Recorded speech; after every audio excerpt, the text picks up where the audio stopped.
So spirituality, what does it elicit? What's the knee-jerk reaction?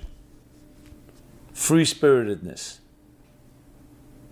elevation, joy, transcendence, opening us up to broader horizons, to higher states of consciousness and awareness. The exact opposite of what materialism or other ways of defining so-called our physical existence, which is about survival, the pressures, the challenges.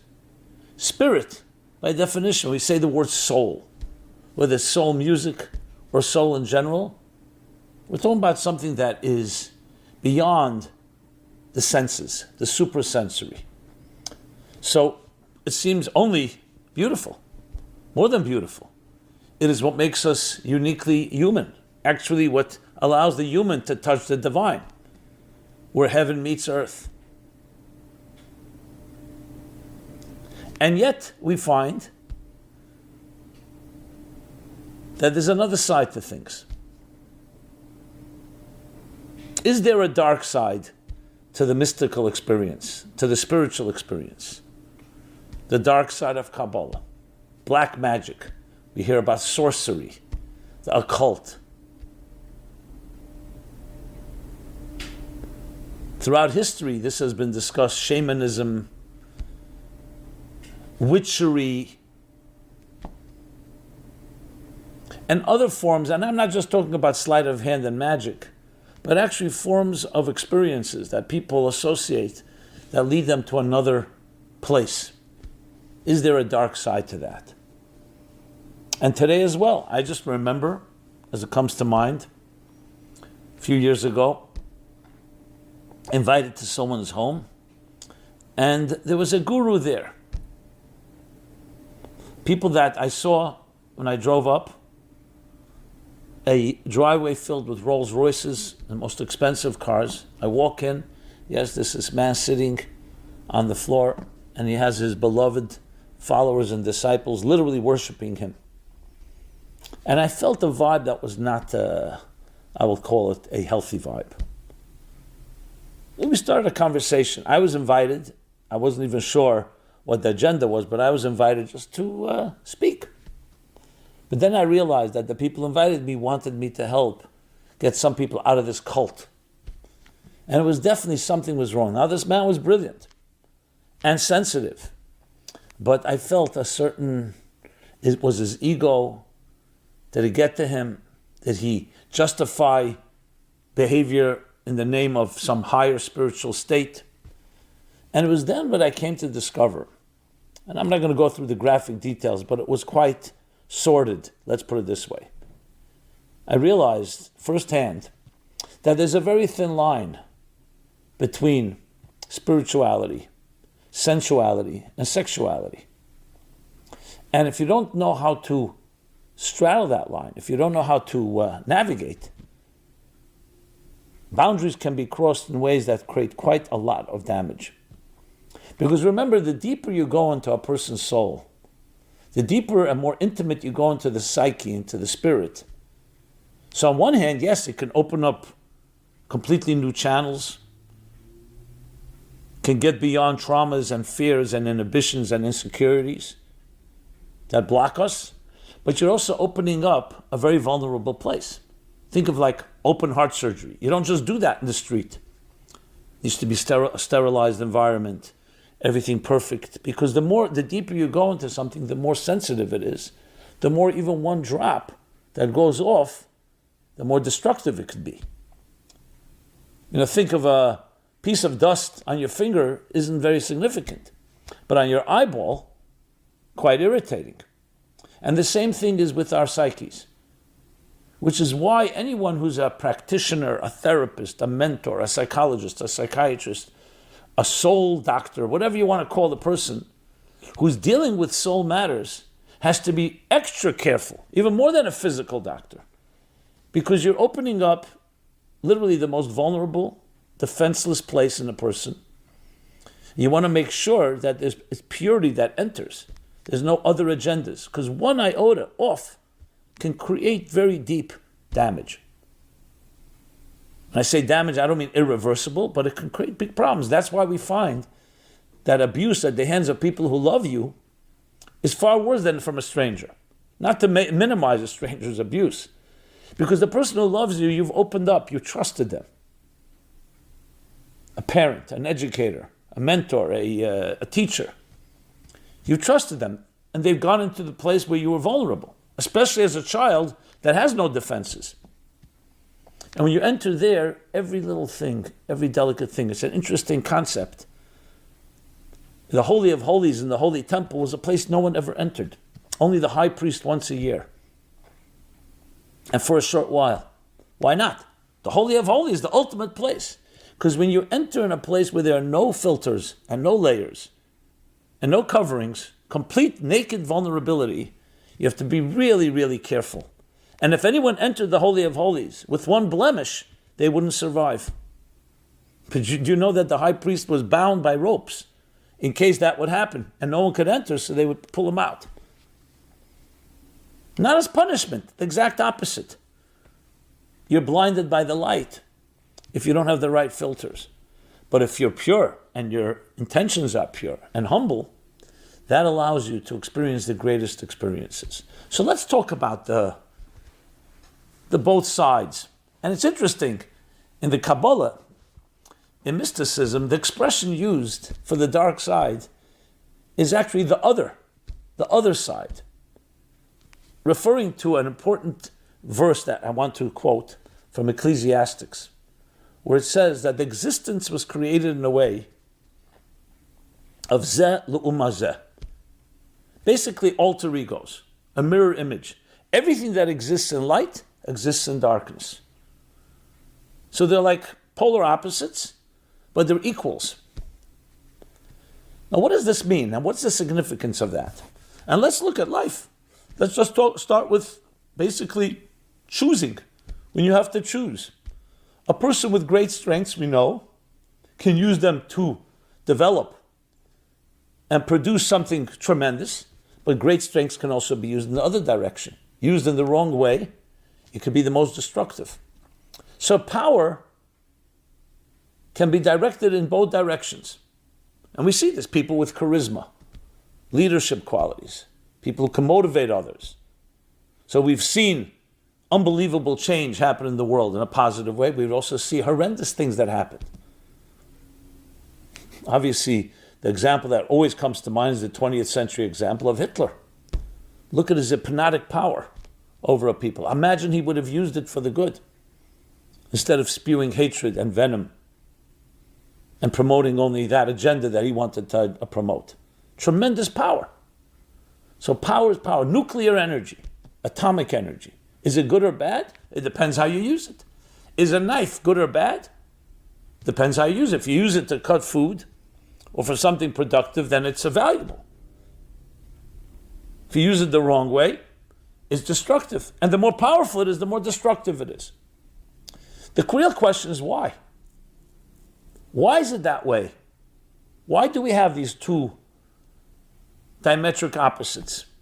In many ways, as I said, alter egos, mirror images. So it really gets back to the very purpose of existence and why we're here in the first place. I always wondered, I don't know if you ever thought of this question. Today we're comfortable with the invisible.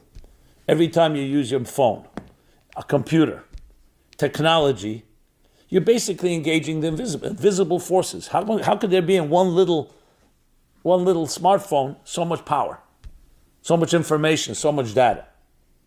So you have to go into understanding the world of microscopic physics, quantum mechanics, the microchip, that once upon a time, ostensibly we thought the physical world, whatever is larger is more powerful, physically larger. And we came to learn that the forces that really drive existence are actually very minuscule. How big is DNA? A cell, an atom, a subatomic particle. And yet those are the building blocks that define everything. When you think of computer programming, so we're using an interface upon an interface upon an interface. That's what you're pressing on the keyboard and seeing on your screen or your touch screen.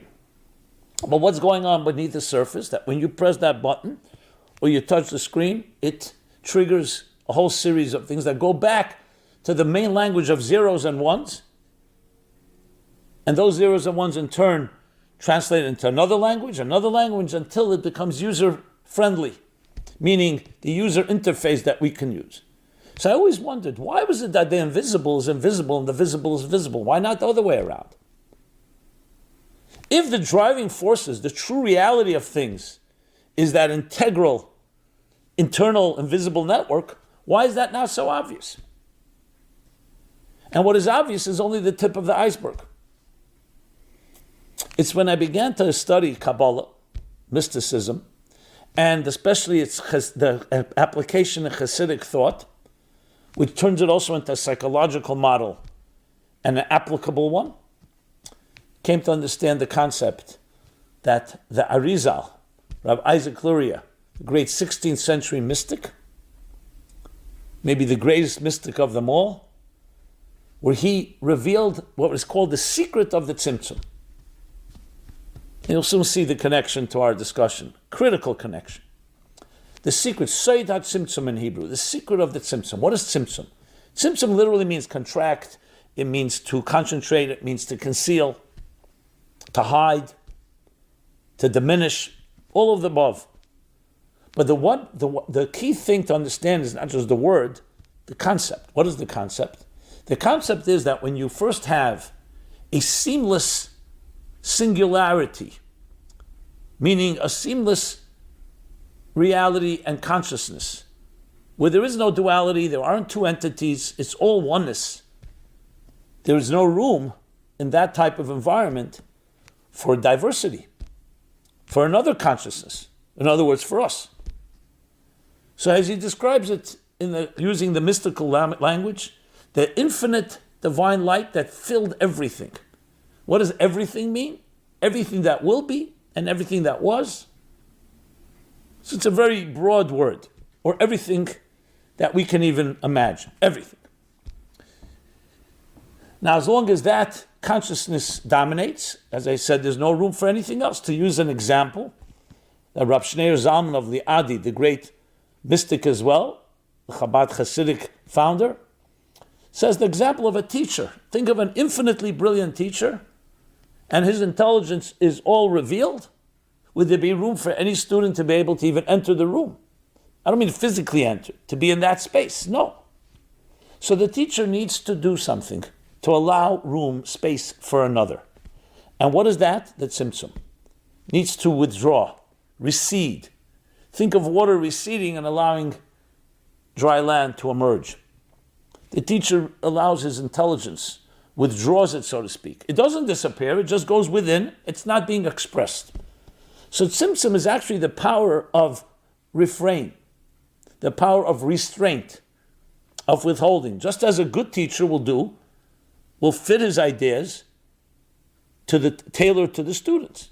But in this case, you first need to have a total silence to create a new paradigm. And what is the new paradigm? That there's another consciousness.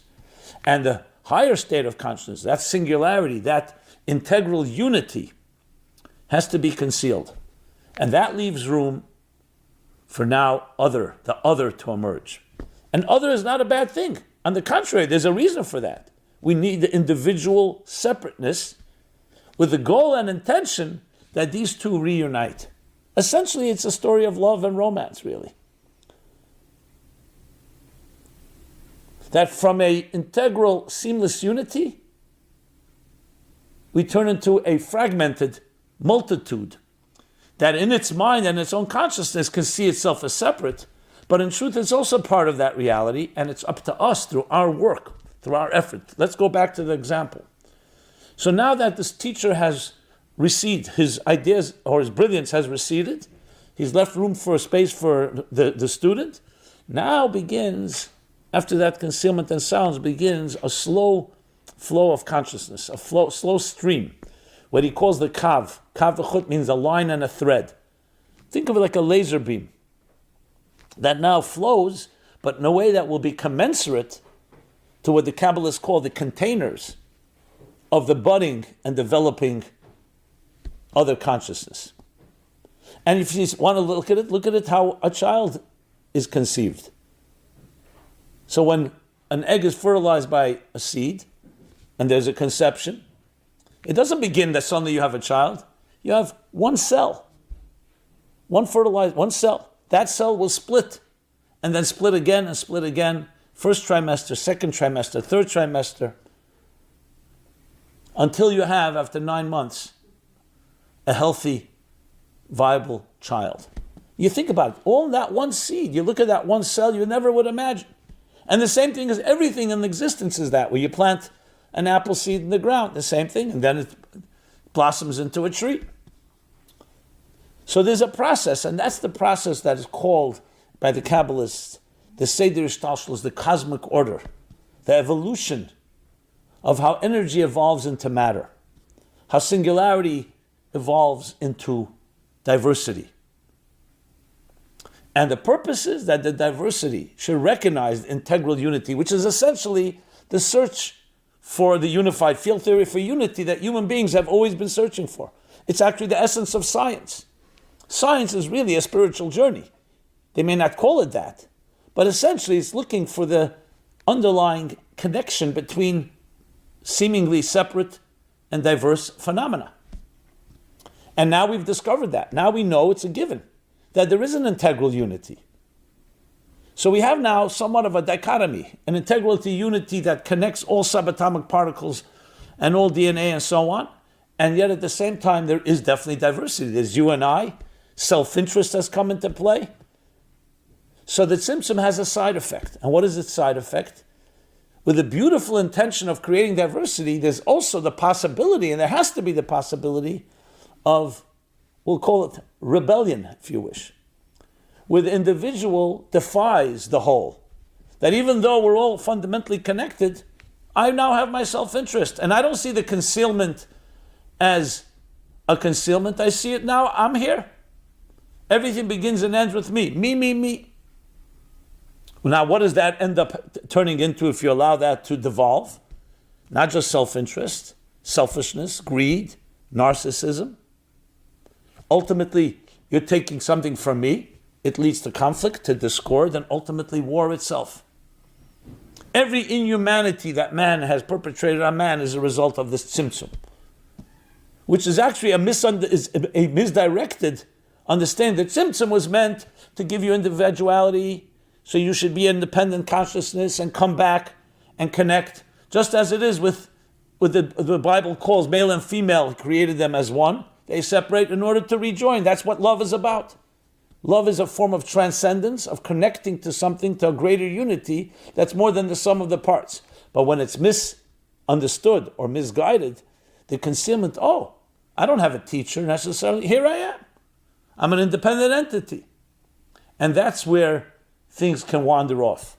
And it's interesting, nobody wanders off overnight.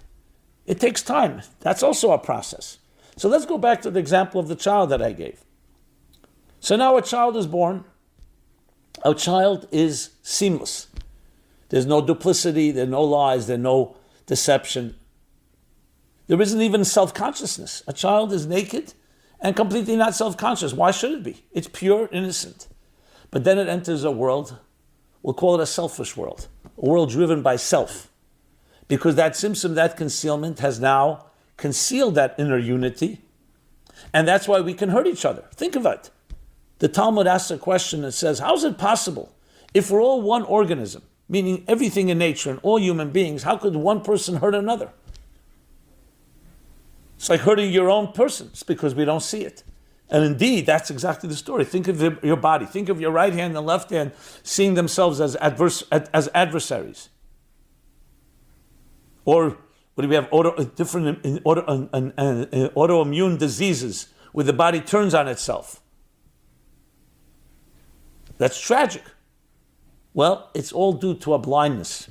That's why it says a person will not transgress unless they have a moment of blindness, a moment of insanity. You'd never put your hand in fire if you knew it was fire and it could hurt you. But we don't know. So we're able to hurt others, and we're actually hurting ourselves. It's part of who you are. So we're abusing, and we're actually betraying ourselves and the inner unity that we're all part of when we hurt each other. And there's so many other implications, but I want to bring it back to our discussion here. This is where the Tzimtzum can go in both directions. Now, the next step, the Kabbalists explain, and this is a type of market correction. Remember, there is now a dissonance going on, because the true reality is the higher consciousness that is seamless and unified. But in order for us to exist, we need to have a concealment. So now, post-concealment, how do we connect to that which is pre-concealment? When the entire existence of an independent consciousness is predicated on that symptom, on that concealment. So there's another mechanism, so to call it, a cosmic spiritual mechanism comes into play. It's called the world of Tohu, the world of chaos, cited right in the beginning of the Bible in the second verse. It refers to a world which the Kabbalist mystics call Shvirat HaKelim, the shattering of the containers. That the energy and the containers are not compatible. And why not? Because the energy represents a deeper unity. The containers represent independent identity. And they have not yet made peace with each other. So there's a shattering of the containers, which can be seen as a negative. In a certain way it is, but it's also a positive. Think of it in psychological terms. Denial, when you think everything is good and it's not, is that better than when you actually feel shock, when you feel trauma, when you feel pain? Feeling pain is at least you're aware there's something wrong. And awareness is half the cure. So the shattering of the containers is essentially a recognition in our lives that something is not working. To apply it to ourselves beyond the cosmic and to the personal, it's that when something has broken in your life and you realize something is not working, my relationship isn't working, why? Why can't I love? Why can't I trust? Why is there something going on? Why am my self-interest getting in the way? Maybe you're blaming the other, whatever the reason is. Because there's a deeper lying dissonance that has not been resolved. Attention between attention, T-E-N-S-I-O-N, not attention, but tension between the inner truth of your oneness and the outer fragmentation or separation of the diversity of life. Now the goal is not to annihilate, God forbid, or eliminate diversity. It's to find harmony within diversity, to find the unity within it all. And that's why the zeros and ones remain invisible, because the Tzimtzum conceals that inner sense, and what we're left with is the tip of the iceberg. Now let's bring it now back to black magic, the dark side of Kabbalah. So, in essence, to rephrase what I've been saying, is that reality as we see it, existence as we see it, is just the tip of the iceberg, it's the outer shell. That's another word used, klipa, an outer shell, an outer husk, that has fruit within. What's the fruit? The spiritual sparks, the divine sparks, the inner energy within everything. In all matter, there is energy. And actually, matter is energy. E equals mc squared comes into play as well. Objective of life is to reveal that energy. And that essentially is not just a religious journey or a spiritual journey. This is a scientific journey as well, to reveal the energy within all matter and to access it and to use it to improve life. That's what electricity is, that's what atomic energy is, that's what nuclear energy, that is, every form of modern technology is doing that. Not just modern technology. Now, if you think about it, as they say, technology, the first time it's used, it looks like magic. If anyone would have used technology today, 1,000 years ago, you'd think it's magic. But it's not really magic. What you're doing is really accessing and manipulating the inner energies that define existence. Is that magic? Now you could imagine a spiritual person can do that in different methods as well. Scientists do it in the laboratory, through nuclear fission or nuclear fusion or extreme heat or extreme speeds, whatever it may be. The universe is naturally doing it, whether it's the process of photosynthesis or other processes that shape something from one to another, the explosion of stars, Big Bang, however you want to apply it. So it's not complicated to understand that there may be a person who has that spiritual power. Like we see, you meet somebody that just has a certain sense. It's not magic. It's accessing the deeper forces that can be done in a way that helps you grow, or it can be done in a way that's manipulative. How many people have manipulated others? Because the deeper you go, as I explained earlier, has that power. So at the end of the day, Kabbalah or mysticism or spiritual energy can also go in both directions. And that was the intention, that it should have the possibility to go in both directions, but we should choose wisely. To use a verse from the Bible, it says, I have given you two paths, the path of life and the path of death, the path of light, the path of darkness. And choose life, choose light. But I have to give you the two paths because it's the only way that you can be independent and your life can be meaningful. So there is a dark side. The dark side is meant to be avoided, but it is a byproduct of the tzimtzum, the concealment that is necessary for us to exist and be independent realities and makes our life valuable. We're not robots, we're not clones, we're not puppets. So now let's talk a little more about this black magic. So on one hand, it's there. On the other hand, it can be quite dangerous, which is why the Bible and many sources dictate that this is prohibited. It's prohibited to go there.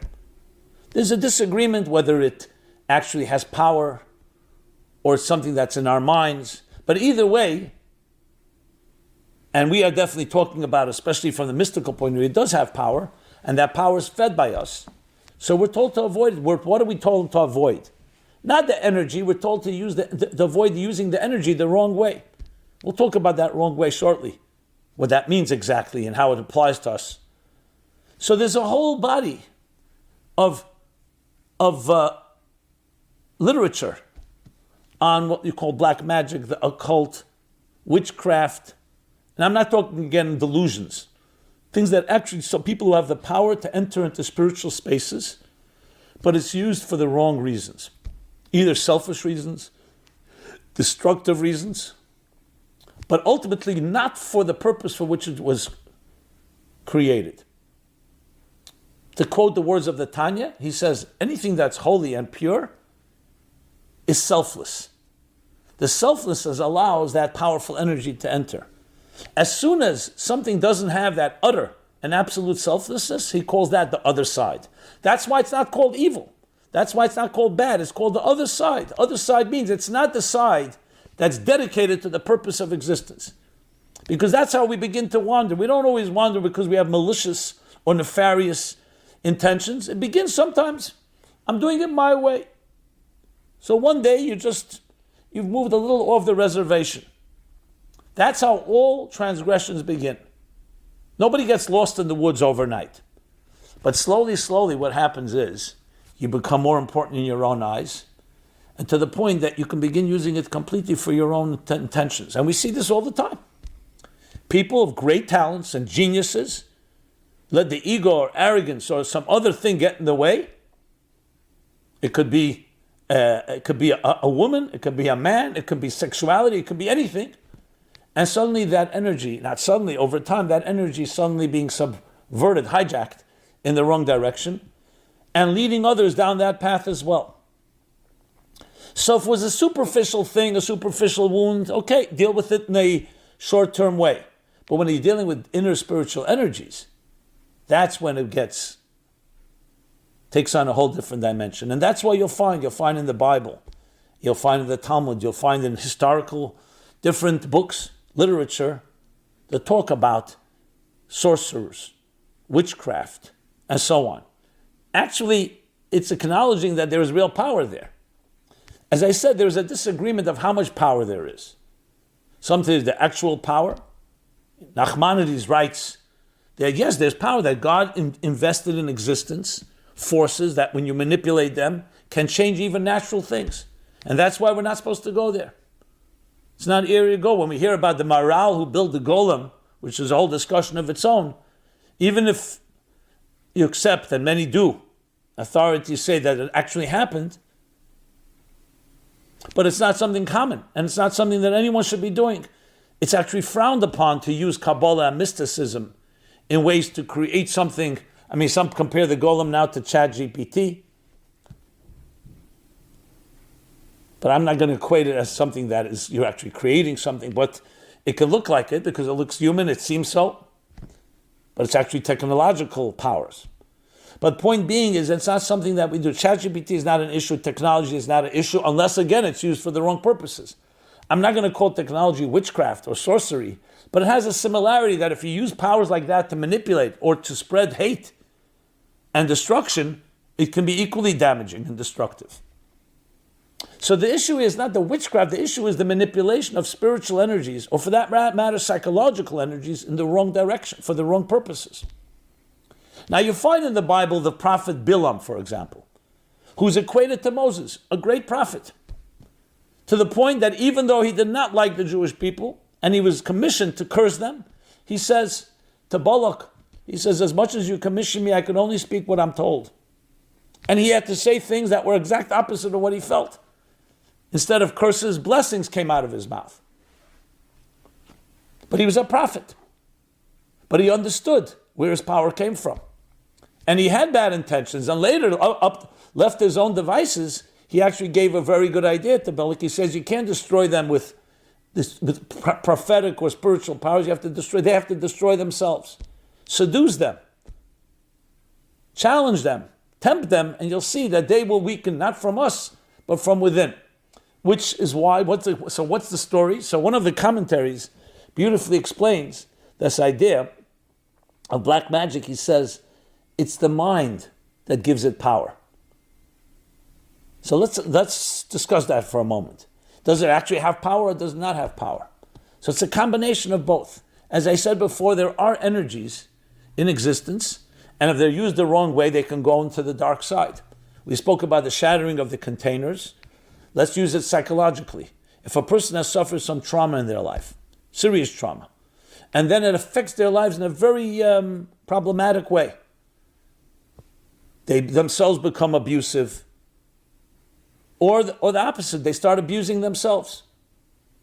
Sadly, I'll just give an example of someone I just recently met, among many, unfortunately. Grew up in a very abusive home, and now she sells her body. And she doesn't feel the dignity. What has happened? The energy of sexuality, which is so powerful and beautiful, has completely been diverted into the dark side because she has no self-esteem. She's worthless in her mind. So fine, so I'll sell my body. I don't mean to use such a graphic example, but it's an example. Sexuality is a perfect example. It's deeper spiritual energy. That's what it is. That's why it can create such beautiful things and love and nobility and sacrifice that people do in the name of love. Healthy sacrifice. But also look at the damage it can, because you're not dealing with a small thing. It's like fire. Without fire, we have no warmth, we have no food, we're unable to survive. But imagine fire is out of control, what happens? It destroys. The same thing with sexual energy. As I said before, a very thin line between spirituality, sensuality, and sexuality. Because you're dealing with the deeper inner forces of life, which is why it has such a hold on us. That's why it has that mysterious hold on us. Because it's not just a regular thing out there. It's coming from the deepest places of going into the Holy of Holies, and you have to be very careful when you enter there. Because if it's used in the wrong way, it can create tremendous damage. That doesn't mean there's no hope, but you have to understand that. So there is Shviras HaKelim, the shattering of the containers in psychological terms. Any trauma, anything that has broken you, that in turn has created a shattering in some way to your system, what's happened? So you began as an innocent, pure, seamless child like Preet Simtsum, pure white snow. Then life has taken over and hurt and abused in some way, trampled on you, undermining and invalidating the person's self, all the other things that abuse does, or even worse. And now you have a distorted view. You've become not just duplicitous, you've become fragmented. So many different parts of you. It's shattered. The goal of the concealment was in order for you to be an independent individual and reconnect to that unity. And now you may be lost at sea. And the goal now is to find that unity because it's still inside you. That's the key thing to remember. As dark as it may be, and as sad as it may be, there's still always an ember that's still burning. There's still a pilot flame. Because ultimately everything originated from a truth. Even the tzimtzum itself, even the concealment came from a divine power of concealment, the teacher concealing. It didn't come from a bad place. It was diverted. It was hijacked. It was taken control over by other forces. But you can always reverse it. So this is somewhat of an overview of that darker side. Now, we all have it within us. You don't have to be a sorcerer or a witch or any other type of spiritual black magic magician to be in this way. We all have our dark corners.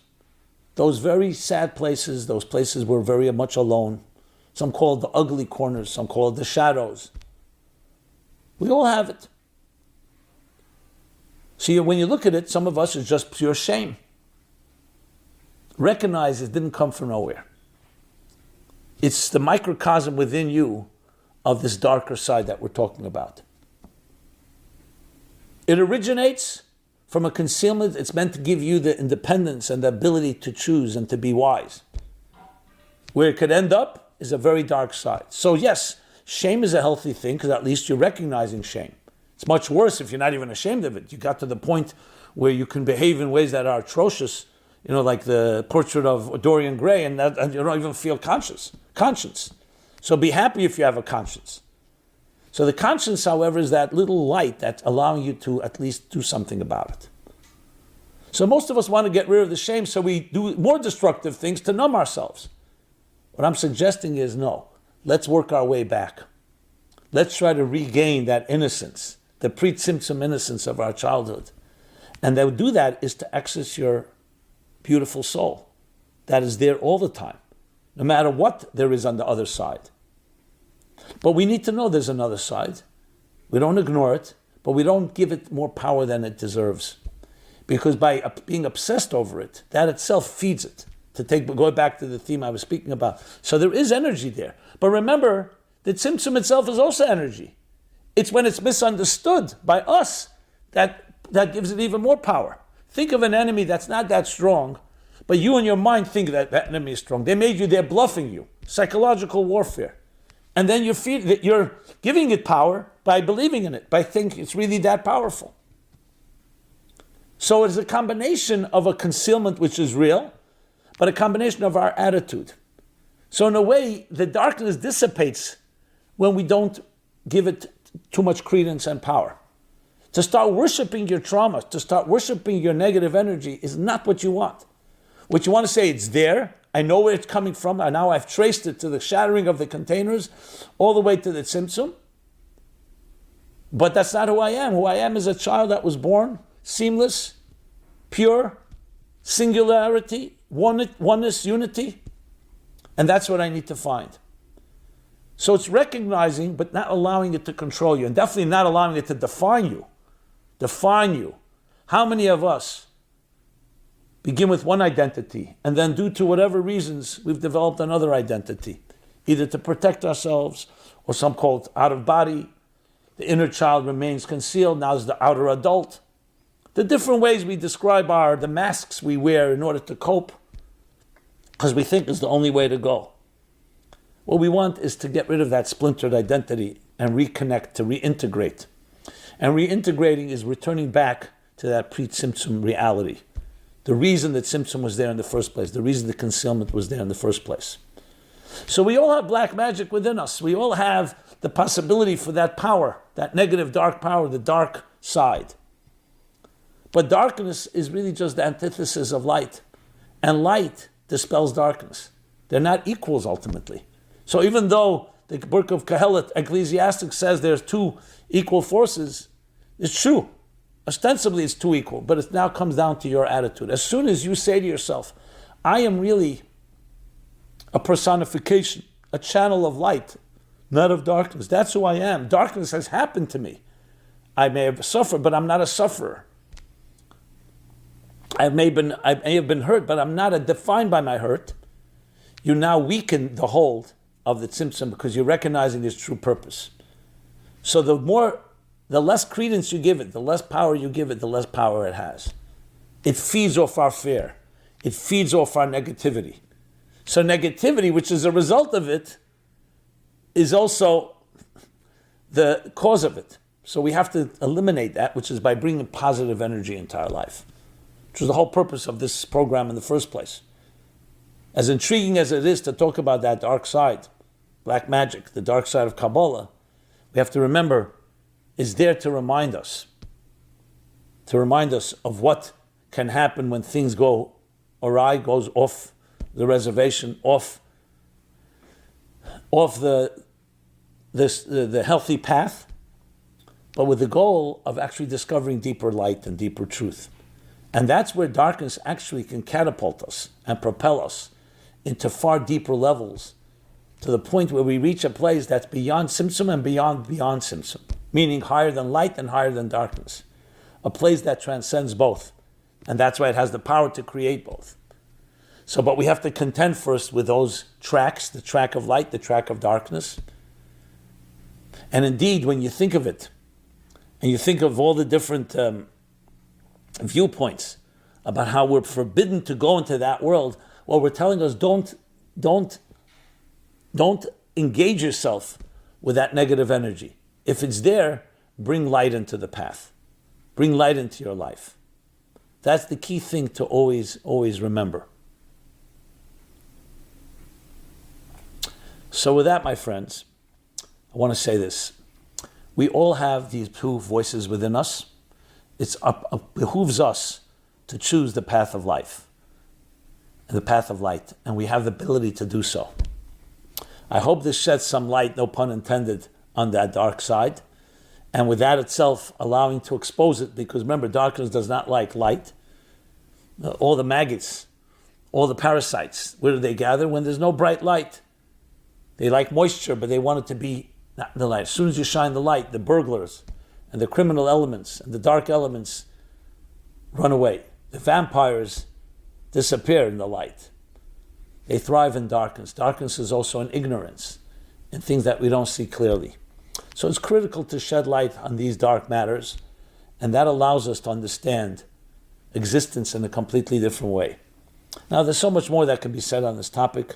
I hope this illuminated some part of it, but I'm sure we'll talk about it some more. This has been Simon Jacobson. MeaningfulLife.com is our website where you can find a wide array of materials, relevant materials, psychological, spiritual, life skills to help us deal with every challenge in life. Please, love to hear your feedback, your comments, and please share. Subscribe to our YouTube channel, which has been growing and skyrocketing actually. And share with others, share with your friends, and hopefully let's get this message out and let's turn this world, which has so much darkness. Scientists recently discovered how much dark matter, dark energy there's out there. But ultimately that darkness is all part of a bigger plan that allows us to discover the purpose of the darkness itself is deeper light. Thank you so much, and be well and be blessed. This program is brought to you by the Meaningful Life Center. Please help us continue our programs. Make even a small contribution at meaningfullife.com/donate.